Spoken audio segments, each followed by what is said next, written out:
How can characters be buffed in Honkai Starbucks? Before you even watch the video, you pull a Robin, you pull a support. Bada boom, bada boom, bada bing. Subscribe!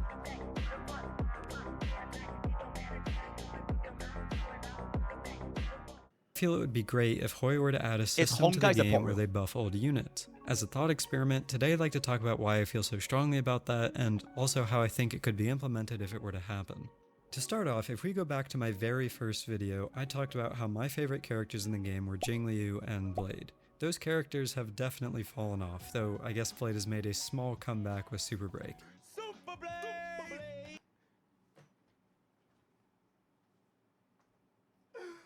I'm dead! Oh my god, I'm dead!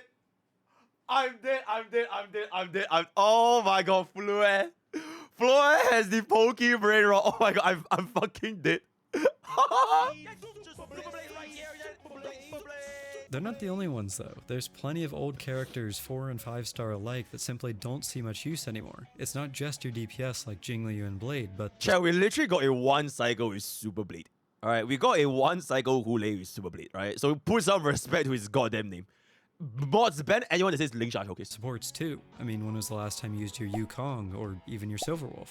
To me, someone who started playing Hoyo games after playing both FGO and Arknights, it kind of felt like a bit of a culture shock. In those other games, you can use your units pretty much wherever you want, and both of them have systems in place to keep the older units relevant long term. It was like, what do you mean the character I rolled for, or even spent money on, isn't going to be useful anymore? It didn't really make a whole lot of sense at first, and it sucked to actually play through it. Old characters essentially falling off a cliff in terms of usefulness unless you do super gimmicky team comps doesn't feel super amazing, considering one of the reasons that you roll for characters is because you like playing them as they are normally, not in some weird team comp like a Super Break Blade where it ends up as a support showcase. Hey! Editor crop this out. Obviously, as time went on, I got somewhat used to it, otherwise I wouldn't be here playing the game still. But that kind of thought is always there in the back of my mind. It's become less of a, what do you mean my characters suck? And more of a, well, if they suck, then why don't they buff them then? Okay, chat. Okay, legit. Let me ask you guys. If we don't use stronger supports and sustains to make that DPS work, then how the fuck can we use that set DPS? If I don't use the newer supports and sustains, then you guys will be like, oh my god, Blade fell off. The 10 cycles is unreachable for me. 200k is unreachable. But if I do use the later supports and sustain them, like, oh my god, Lingsha showcase. Oh my god, Robin showcase. Oh, like there's no winning here. There's literally no winning here. Try running fucking Blade with Ting Yun, Pella, and fucking Natasha. Let me see a Blade that does that with like 5 billion damage. There's no E6. Actually, honestly, even if E6, you know? It's a money thing. Like, maybe they want to keep working on new characters as they believe that would sell more, or maybe is that Ayaka? That's Ayaka. They offer new versions of older characters rather than fixing the ones currently in the game so that people have to keep rolling for new things. I honestly don't know if I fully agree with that take though, because it's not like they couldn't make money from revitalizing old characters. The way that I look at buffs is that it not only gives a reason for players that use those old units to build them back up again, but it also gives those same players a reason to potentially invest more in them. For example, back on Jingliu's release, I contemplated going for her Eidolons. While I didn't end up doing that, if she were buffed, then I feel that it brings that back onto the table as a potential use for my Jades. That's not even including giving people a chance to go for all the different light cones, or more importantly, a chance for players that never got Jingliu in the first place to actually get her once she gets buffed. Quite frankly, changing a few multiplier numbers or adding a line.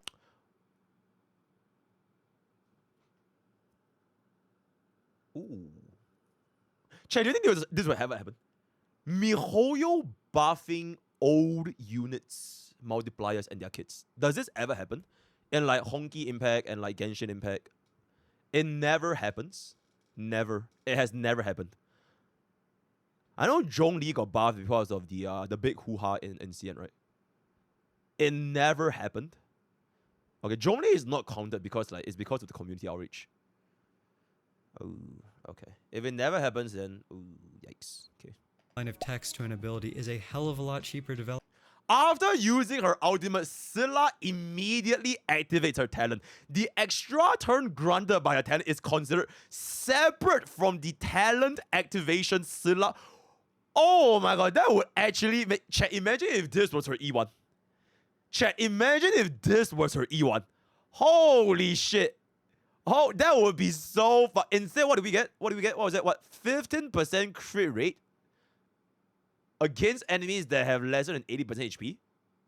Oh my god, I'm dead. Development-wise than creating an entirely new character would be, and that's where I feel the argument of money kind of gets just tossed out the window. It's a cheap way to revitalize old characters without having to design an entirely different old form of them, and it also would feel less frustrating on the player's end because they can still use their old characters. Also, as a quick aside on the topic of money, if they really wanted to be printing it, then they'd probably be offering skins, but they just don't do that either. So, what do you think about my new dress? Pretty neat, right? Technically, they did announce a skin. We have our pom-pom skin. We have our chef pom. Our first ever skin is not even a playable unit, it's pom-pom. So, it's happening, guys. Alright? It's gonna happen. The day Scenario revives, the day we get skins in honkaistarrail. Yeah. You could also say it's the nature of a gacha game. If an old character gets buffed, why would you roll for the new character that's been released instead of going back to the old ones? Personally, I think that also falls through as an argument because the very large majority of players don't specifically roll just for gameplay. There's a ton of people that just roll due to their attachment to a character, whether that's through their design, their voice, how they were in the story, or whatever else. So the Sims, basically. The Firefly Sims. I'm not sure if Firefly Pensu is here, or like Yoi Miya's Band-Aid, or like Luo Cha's Milk Bucket. It's like the Sims. Absolutely. An old character getting buffed isn't necessarily going to make those types of players care any more than they did beforehand.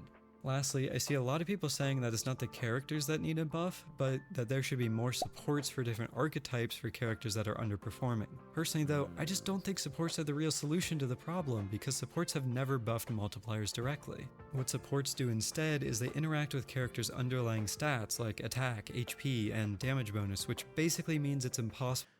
He's dangerously low. Is Gallagher okay? Save run, mate, buddy. To design an HP buffing support for someone like Blade in a way where the next HP scaling unit wouldn't immediately overshadow him whenever that's released. And that's not even taking into account the fact that newer units Oh my god, wait, pause. This is an excellent point, man. tend to have higher base multipliers than older units, which widens the Is that my volume fucking up? gap even. Blade in a way where the next HP scaling This is literally going to be... Okay, I don't think it's going to be, but I mentioned this in the Pune Opinion video. This is probably going to be happening to Jingyuan. You know, like right now we get Sunday. Yeah, Sunday best in store for Jingyuan. This changes everything. Jingyuan is going to be huge. But the moment another summon DPS comes out, who? So Jingyuan gets NTR'd. But the next summon DPS, it is what it is. Unit wouldn't immediately overshadow him whenever that's released. And that's not even taking into account the fact that newer units tend to have higher base multipliers than older units, which widens the gap even further. Would that HP support help Blade? Yes, that's undeniable. But they won't permanently bring him back into relevance because even though it might initially seem like that support is made for him, whenever that future HP scaling unit is released, he'd immediately fall off again.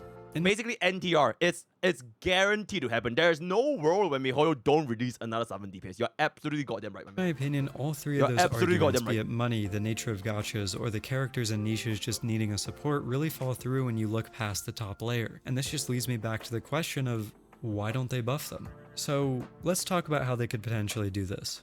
Something I've always loved about FGO is that they have a rank up system in their game to buff their characters. There's two ways that these rank ups go. They either just directly give you a few combat missions that let you immediately get the buff after you do it, simply called a rank up, or they give you a small story chapter with some combat at the end that's focused on the character called an interlude, and then you get the buff after you complete that. Obviously in either case you get the buff, it's just the manner that you get it would be slightly different. I think if Hoyo were to bring something like that into HSR, honestly I think it would fit pretty seamlessly into the pre-existing companion mission system. Okay, wait, shit. Correct me if I'm wrong, but like in FGO, there's no such thing as pity. Or did they add that? Did they add pity in FGO? There's no pity? 300. Okay, so you need... How long would it take for you to reach pity? How long would it take for a player to get 300 pulls? A year? 6 months. 3 years. A fuck ton. Okay, I think because of that, the likelihood of that being implemented in Honkai Star Rail is probably very low. Just because in FGO, every single time you're gonna be getting a unit, it's gonna take so long. So it makes sense that they add this like upgrade system, even for like old units. So that people that spend fucking 300 summons, check. Imagine you get like 30 summons a month in Honkai Starbucks. It took you 10 months to get 300 summons. You spend 300 summons and you hard pity to get Jingyuan. Imagine if this was the case in Honkai Star Rail. What the fuck would the Jingyuan mains do? You know, so I sincerely doubt that will be the case, because we do have a lot of summons, right? Comparatively speaking, compared to FGO. So it is what it is. They could even split it up so that only the 5-star characters get the interludes with story content, while the 4 stars would get the buff through the basic combat stages. These different interludes and combat stages would be a great way to add in flavor text to characters as well. For example, in the Blade trailer you see him fighting multiple copies of Dan Heng, so his story interlude can introduce something like that directly into the game. After Yo, chat. Dan Heng summon unit confirmed. We're gonna get Remembrance E2 deal. He'll summon himself as a Shadow Clone Jutsu. Yeah, absolutely. clearing the stage, Blade could end up feeling more in control of his Mara affliction, and then as a result, he gains additional combat capabilities. Alongside that, most of the time, FGO essentially turns these strengthening quests into an event, meaning that there's a portion of time where that's what they expect the player to be doing. On Hoyo's end, this could result in this kind of event replacing the relatively pointless ones we get, like the Boot Hill assignment one that ran a week ago or so. Something I've always loved about those FGO events is that they only tell you the class of the units that's getting the buff until the day they actually get it. For example, they'll tell you a destruction unit is getting a buff, but they won't tell you it's Clara that's getting it. This can lead to a lot of hype in the community, like thinking about who the buff is for, what the buff is going to be, and things like that. And that Okay, that's just because it will never be know why, because the leakers, you know, it is what it is. kind of thing ends up as a pretty fun experience, at least in my opinion. As far as rewards go, FGO usually gives a small amount of rolling currency for completing the different missions, which would work pretty well in HSR if it were to replace the pointless events. They've also more recently started letting players who don't even own the characters do the mission too, so that they can claim the rewards, but they obviously can't make use out of the buff part of the mission as they don't have the character. Chat, I just realized, bro is Yun Li. Oh my god, man. Oh my god, you know Yun Li rerun like yesterday. One last thing to mention with this type of buff system is that at least in FGO's case, there's usually a rerun banner alongside of the buff. This would allow Hoyo to do more frequent reruns to line their pockets, while also giving people who have been waiting for that character a chance to get them sooner. For example, it's been over a year since Seele has had her last rerun. A different way they could do it is by giving characters they want to Dude, she can have 10 reruns and it changes nothing, to be fair. buff a unique item, kind of like modules from Arknights or exclusive equipment from Epic 7.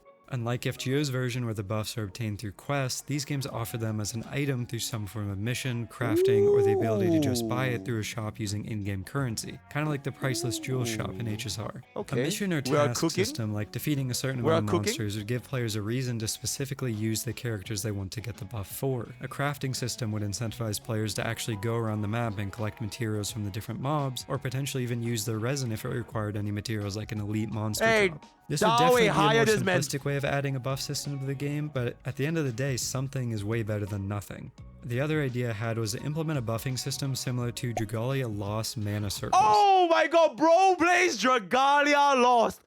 That is a game I have not heard for 5 billion years. Holy shit, yo, Chinese Dragalia Losters. Gala Cleo. Oh my god, the Faye collab. Oh my god, do you guys remember? Oh my god, then we have Marv. Oh, then we had like Inuyasha. Oh my god, this is an unk-ass game, guys. Holy shit. This was like, oh my god, it was so much fucking nostalgia. Dragalia Lost, guys. Holy shit. In that game, every unit had a skill tree, kind of like... Oh my god, this is so oh my god, Alphonse. This was the... Oh my god, there's so much nostalgia. The free unit Alphonse. And then we also have the weapon for... Oh my goodness. Places in HSR. Any unit that the devs felt was underpowered or that was lower rarity would get branch expansion so their tree would grow, thus giving them an opportunity to get more stats and abilities. If this is brought into HSR, we could even get more major traces for characters that desperately need them. With how impactful major traces can be, this could be more than enough to bring those characters back into relevance without having to do anything that changes the base kit of the unit. Take Moe's for example. If he doesn't have his 3 major traces actives, it feels like you're sacking a slot in your team rather than having someone that's actually useful. This makes him feel Plus pretty zero miserable purpose. when you start using him, but then he starts to feel like a real character later once all those traces are active. That strength could then be further increased if they were to expand his trace tree. Really, it doesn't matter how it gets added. What the fuck? 959,000 counter. Unenhanced. Oh wait, because it's Just that it oh my God, does. still fucking It's crazy. honestly sad to think that no matter what, after you get a character you really like, in the current state of HSR, there's no real longevity with them unless they're a support. Though, even supports aren't immune to that if we consider what's coming next patch. At the end of the day, Oh my some- God, I'm dead. Sparkle Poolers. It has been fun knowing you guys. It has been fun knowing you guys. All right. well, implementations are still solutions to the problem, and at this point, that's all we really need. It doesn't have to be anything fancy, it just needs to be added. I think what honestly frustrates me more about the buffing discussion is that a lot of people say, well, that's just how it is, we're playing a gacha after all. But It is that's just what it simply is. not true. FGO, Arknights, E7, and Dragalia Lost are just a few examples of games that have done buffs, but there's plenty of others too. Even Hoyo's own game, Honkai 3rd, has an augmenting system for their different units. Chat, what is this? Does this change everything? What's augment core? It changes everything. Can you equate this to something, chat? Character shards. It buffs the old Valkyrie. Not really. It's pretty old. It's like limit break.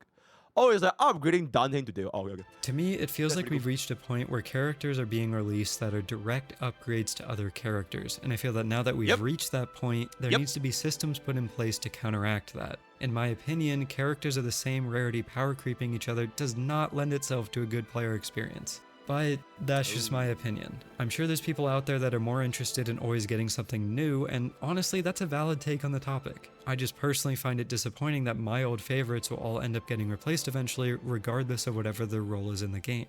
How do you feel about this? Would you like to see a buff system added to the game, and how would you implement it? Feel Nah, I hate the buff system. You know, just keep everyone dog shit. You know, just keep releasing the newer and newer supports, new DPS, new sustains.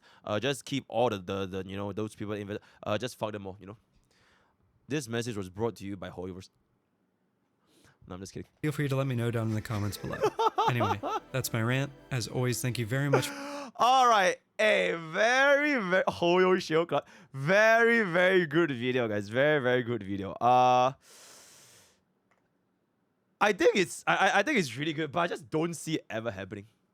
You know, I just don't ever see it happening. If it happens, it'll be great. But like, I feel like the roadmap from what has been going on so far with like Honkai Starbucks is that they'll just release a whole new meta to cater to that planet. Alright. Super break for Penacony, summons for 3.0, and then 4.0 is probably gonna be another crazy ass mechanic. It feels kind of hard for them to revisit the older units because it wouldn't make sense lore wise. Unless like all of a sudden Bronya just teleports to Envorius and like Elgate is Bronya's mom and like she was Cocolia all along. Alright. So like it's a little bit difficult. It's a little bit difficult. Not to mention they also give us, you know, compared to okay, I wouldn't even say it's that crazy generous because there has been gacha games that gives you also a lot of pulls and they also buff. But I would say compared to maybe like Genshin or even like FGO, I think Honkai Starbucks does give us quite a bit of pulls. So it's a little bit inevitable that they keep releasing all these kind of new shiny toys to appeal to the player base, which just kind of pull for the newest things and, you know, may do. Not to mention the endgame content is also tailored to the new content, right? Like for example, every single time whenever a new banner comes out, that buff for that MOC or that pure friction or that APOC shadow, it usually is always tied to the new unit, alright? When Dale came out, it was a basic type of trotter. When Kafka come out, it's like a DOT buff. When Break comes out, there's like some break. There's this current break thingy with Rappa. When what was that? You know, you get what I'm saying? So like every single time, new banners will lead to end games upselling the new banners. So like if they were to try to buff back the old creators, it means that they either have to do something similar with the new creator, or the old buffs will turn them into the archetype that's going. Like imagine Scylla becoming like a hyper carry follow-up unit. Every single time your allies take an action, Scylla flies one ultimate as a follow-up attack.